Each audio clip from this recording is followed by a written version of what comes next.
This document that I've been working on originated as a Walter Russell paper about his optic dynamo generator.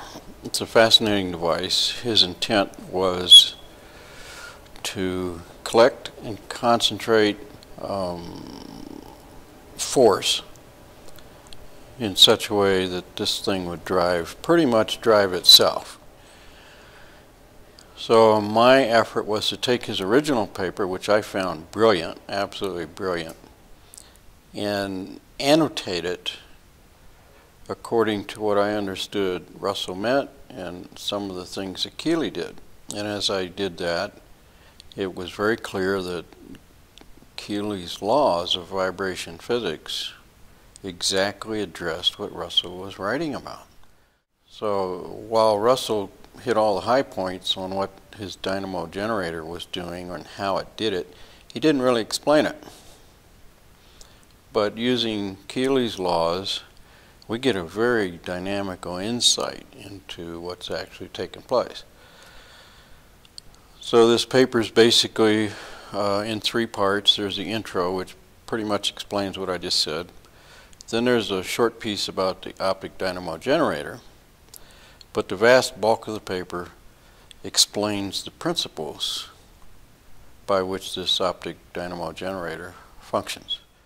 And we don't really need to go into those principles in this video.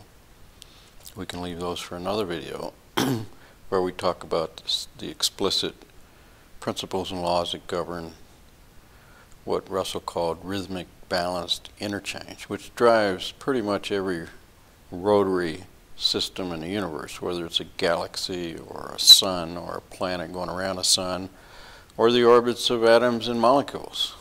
The principles are all the same.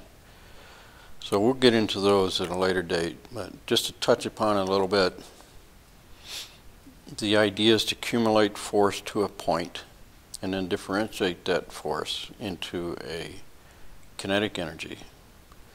The first part is done through sympathy or sympathetic vibration, commonly referred to as quantum entanglement, where these particles are harmonized and they start to self-organize into smaller and smaller, more energetic volumes. And when these reach a certain point, which I call the critical tension point, Russell called it the 4++ point, the energy builds up through resonance to such a point that spontaneous harmonics are formed. These create a discord, and the discord between particles drives them apart. So it's the same process as cavitation, only in a more organized and better understood format.